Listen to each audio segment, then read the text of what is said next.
नोंगौ नैबे समाव आं फैया धेमाजि जिल्लानि सिङाव गगामुख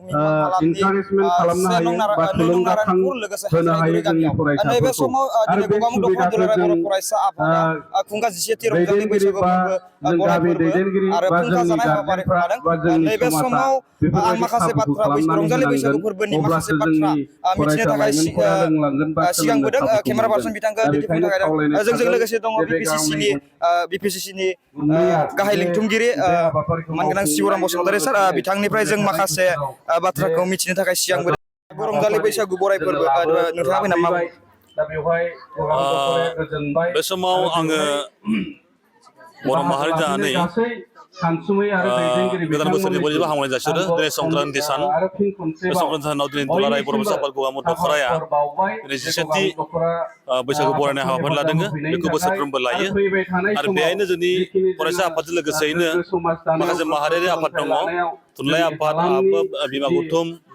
आरो बिदिनो जों बिपिसि साबाय लोगोसे इउबिपिआव दंफायो आरो बे ओनसोलनि मोनसे मेलेमजिबि रायजो राजाखौ लानानै बे हाबाफारिखौ मावदों आरो बे समाव आङो जोंनि बर' माहारिनि गेजेराव गासिबो बरायनाय जासिहरदों जाहाथे बे बोसोराव जोंनि बर' माहारिनि गेजेराव खौसेथि थामोन्था गासिबो थायो आरो जोंनि इयुन बर'नि सुबुं माहारि गासैखौबो दिनै खौसे लानानै आवगायलांनाय बेखौ आं मिजिंथिदों। खोब मोनसे सार बर' हारिनि थाखाय बैसागुआ खोब मोनसे फोरबो बेयाव माखासे बर' हारिमुखौ नुनो मोनो जे बैसागु मोसाया एबा हारिमु दामनाय देनाय जोङो बाहागो लाया बिनि सायाव बियो जादोंमोन जानाया सानसे समाव जोंनि बर'नि गेजेराव गोबां आन्दलन जादोंमोन आन्दलन जानायनि गेजेराव बिदिनो बिनि न' गावजों गाव फोथायलायनो हायैनि मोनसे जाहोन जादोंमोन जायनि थाखाय जोङो गावजों गाव फोथायलायनो हायै मोनसे परिबेक जादोंमोन थासारि जादोंमोन बेनि थाखायनो दिनै बैसागु मोसानाय गेजेराव थाद'दोंमोन आरो बिदिनो जोंनि गोसोआव खोब मोनसे गाज्रि मोनसे परिबेक हाबदोंमोन दा बेखायनो दिनै सोरबा सोरबा गोसो जानानै मोसानो लुबैनाय बेफोरो दामनाय देनायनिफ्राय गोमालांनानै सोरबा रंजानो गोसोखौ थानो हायियाव थिंजों दामनानै बा बायदिसिना दामनानै जानला मोनला बिदि मोनसे मोसानाय मेथाइ खननाय मोनसे परिबेक जादोंमोन जायनि जाहोनाव जोंनि बर'नि गेजेराव गोबां गाज्रि मोनसे थासारि जादोंमोन आरो बे हारिमुखौ लानानै रावबो मोनसे बिदि मोसानाय मुसुरनायनि गेजेराव फैयाखैमोन आरो जोंनि गेजेराव दामनाय देनायनिफ्राय गोबां गोजानाव थांबाय खाम दामनो रोंलामोन सुरसुना गैलामोन आरो बायदिसिना बिदिनो दोरोङारि माखासे जानाय लोंनाय बायदिसिनाबो गैलामोन दा बेखायनो बेखौ लानानै दुलाराय बर' फरायसा आफादा मोनसे सिन्था खालामबाय सानबाय जे बिदिजों जानाय नङा बेखायनो दुलाराय बर' फरायसा आफादा बुंबाय जे जोंनि दोरोङारि जे बैसागु दामनाय देनाय बायदिसिना लाखिनो थाखाय बे बैसागु फोरबोखौ फालिनांगौ होननानै नाथाय जों दासिम नुनो मोनगासिनो दं सार माखासे जोंनि बर' हारिया माखासे सुबुंफ्रा जिहेतु धोरोमखौ लानानै जिहेतु मोसानाय बा खाम दामनाय सिफुं दामनायखौ नुनो मोनाखै खिन्थु बर' हारिनि थाखाय बैसागुआ मोनसे आंगो धोरोम माबा आंगो हारिमु बेनि सायाव मा बुंनो बेथ' बैसागु बोथोरा जोंनि बर' हारिनि बयनिख्रुइ देरसिन मोनसे फोरबो आरो बे फोरबोखौ जोंनि साफ्रोम बर' हारिफ्रा बेखौ फालिनांगौ बा सिबिनांगौ बा बेखौ रंजानांगौ आरो बेनि थाखायनो दिनै बर' हारिया मोनसे सिनायथि दङ दा बेहाय बर' हारि हिसाबै नोंथाङा मा धोरोम लादों बे आलादा खोथा नोंथाङा दिनै नोंसिनि खुसि बायदियै बा लुबैनाय बायदि नोंथाङा गुबुन गुबुन धोरोमाव थादों गोबां बर'फ्रा गोबां धोरोमाव थादों बै समनि थासारियाव जा बेखौ बुंनांगौ खोथा गैया नाथाय नोंथाङा बर'ब्ला नोंथाङा गावखौ जुदि बर' होनना सानोब्ला आर'नाइ लानो गोसोब्ला दख'ना गाननो गामसा गाननोब्ला गावनि रावजों रायज्लायनोब्ला गावनि मोनसे आंगो मोनसे हारिमु थायो बे हारिमुखौ बयबो फालिनांगोन नालाय गावखौ ओरैनो बर' होननानै बुंना लाबाबो जानाय नङा बेखायनो बे बैसागुखौ साफ्रोम बर' सुबुङानो फालिनांगौ नोंथाङा ख्रिस्टान जानो हागौ जयगुरु जानो हागौ ब्रह्म जानो हागौ बाथौ जानो हागौ बा बायदिसिना धोरोमाव थानो हागौ बे धोरोमजों खोथा गैया नोंथाङा खाम सिफुं जथा सेरजा गंगोना बे आर'नाइ दख'ना बे रावखौ लाथारनांगोन मोसानायखौ लाथारनांगोन अब्लासो नों बर' हारि थांना थागोन जुदि नोंथाङा ओरैनो धोरोमखौ लानानै नोंथाङा बेफोरखौ जुदि गोजान गारोब्ला बेफोरखौ लायाबालानो जानला मोनला खालामोब्ला बेखौ फालियाब्ला बे बर' हारि होननानै जोङो मालाबाबो आबुं बर' हारि हिसाबै जोङो लानो हानाय नङा दा सारा मा खावलायगोन जिहेतु जाय बिथांमोना रंजानाय बाजानायाव गोजानाव थायो बिथांमोनाथ' नों गावखौ गुबै बर' हारि जानो सानदोंब्ला दिनै गासैखौबो लानांगोन दिनै जों बुहुमाव अखल मानसि हिसाबै थांना थानो नागिराखै जोङो हारि हिसाबै थांना थानो नागिरदों हारि हिसाबै थांना थानोबा जोङो दिनै खाम सिफुं जथा सेरजा गंगोना आरो नैबे आर'नाइ दख'ना गामसा जों दोरोङारि जानाय लोंनाय गासैबो दङ बेखौ जोङो फालिनांगोन बै फोरबोखौ जों फालिनांगोन मागो दमासि गासैबो फालिनांगोन बे खालामथारबासो जोङो दिनै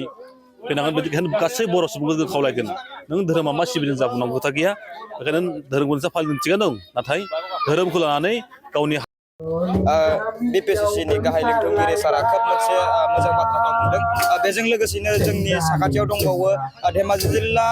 बर' थुनलाइ आफादनि मानगोनां आफादगिरि बिथां निरन ब्रह्म सार बिथांनिफ्रायबो जों माखासे बाथ्राखौ मिथिनो हागोन नोंगौ सार दिनै आगु रंजालि बैसागु फोरबो बराय फोरबो नोंथाङा दिनै फैनानै माबायदि खोब गोजोननाय मोनदों गगामुग दख'रा बर' फरायसा आफादनि बानजायनायाव 2 नं नारायणपुर आरो लोगोसे हाइज्राइगुरि बे गामि दरनैखौ लानानै जे नैबे बैसागु बोथोरखौ बरायनाय बे बरायना फैनानै बर' थुनलाइ आफादनिफ्राय जानानै खोब गोजोननाय मोनदों मानो होनोबा दिनैनि जिथु गामियाव जाय खुंदों बे खुंनायाव खोब गाजा गोमजायै नुनो मोनदों आरो लोगोसे बर'नि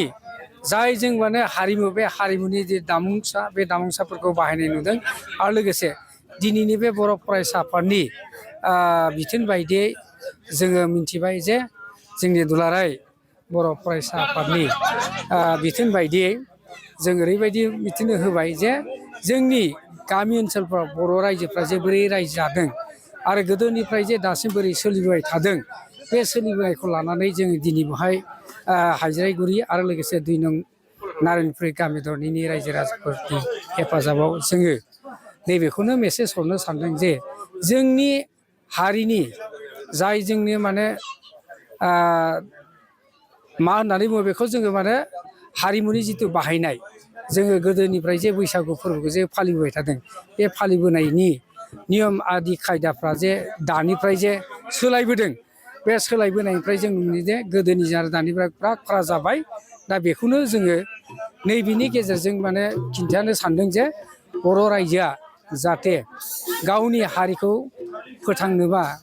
जोङो माखासे फोरबोखौ फालिनांगौ फोरबो बायदियैनो जोङो नैबे फारिलाइ बायदि जों लानाय जादों खोब मोनसे बर' हारिनि थाखाय बैसागुआ मोनसे आंगो बे समाव जों नुनो मोनो माखासे धोरोमारि बर' बिथांमोनानो बिथांमोना खाम सिफुं जथा बैसागुजों लोब्बा गैया बिनि सायाव नोंथाङा मा बुंगोन सार बर' हारिनि हिसाबै बैसागुआ मोनसे आंगो फोरबो बे मोनसे दुखुनांथाव जे मानो होनोबा जोंनि बर' हिसाबै जोङो गावखौनो सिनायथि होनोबा मुलुगाव जोङो माने गिबियावनो जों बेखौनो बुंनांगोन गिबियावसो जों धोरोमारिथ' नङा दा जोंनिया बेहाय मिथिंगाजों सोमोन्दो लाखिनाया जों बे फोरबोखौ फालिनाय जायो बे फोरबो फालिनायाव जोंनि माखासे धोरोमारि जेरै बर'नि गुबुन गुबुन हारियाव बारस्लायलांनाय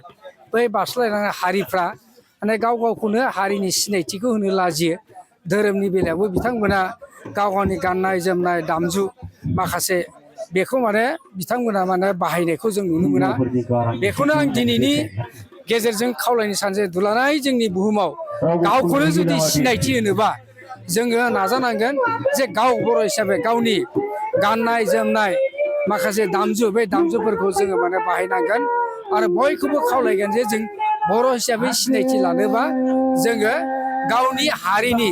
सिनायथि गाननाय जोमनाय बायदिसिनाखौ बाहायनांगौ गुबुन धोरोमारिफ्राबो आं बेखौनो दिनैनि गेजेरजों माने खावलायनाय जादों मोनसे गोजोनथाव खौरां क'क्राझार सहरनि जेडी र'डजों नांजाबनाय सुदेमपुरी गांजेमा बाजाराव थानाय आइ आफा मेड लाइफ BM हस्पिटालाव बेराम सोखानो हानायनि गोबां खाबुफोर दं जेरै नोंथाङा आइ आफा मेड लाइफ BM हस्पिटालाव गासै समावनो इमारजेन्सि डक्टर्सफोरखौ एभेलेबल मोननो हागोन आरो बेयाव medical laboratory pharmacy pediatrics medicine gynecology radiologist surgery dental cardiology gastroenterology urology dental x-ray play area x-ray sonography OT थामहिनबा ऑपरेटिंग थिएटर ICU आरो NICU PICU फोरनि डक्टरफोरा एभेलेबल दं लोगोसे normal delivery C sections gall bladder stone kidney stone appendix आरो हार्नियाफोर बेराम जानायफोरखौ अपारेशन खालामनायनिबो सुबिदा दं आइ आफा मेड लाइफ BM हस्पिटालाव सप्ताफ्रोमबो फार्मासीजों लोगोसे लेबरेटरी आरो सप्ताफ्रोमबो इमारजेन्सि सार्भिसजों लोगोसे 24 घन्टा जेब्लायबो खुलायै थागोन आरो बेयाव लांलाय लाबोलाय खालामनो थाखाय एम्बुलेन्सनि सार्भिसबो थागोन बेनिखायनो ओनसोलनि सुबुंफोरा बेराम आजारफोरजों भुगिनानै दंब्ला क'क्राझार सहरनि आइ आफा मेड लाइफ BM हस्पिटालाव फाहामथाय लाफैनो हागोन लोगोसे नोंथाङा 9101 655 430 एबा 8822 6888026 बे जानबुं नम्बरनि गेजेरजों थोंजों कल खालामना आबुङै खौरां लाहरनो हागोन।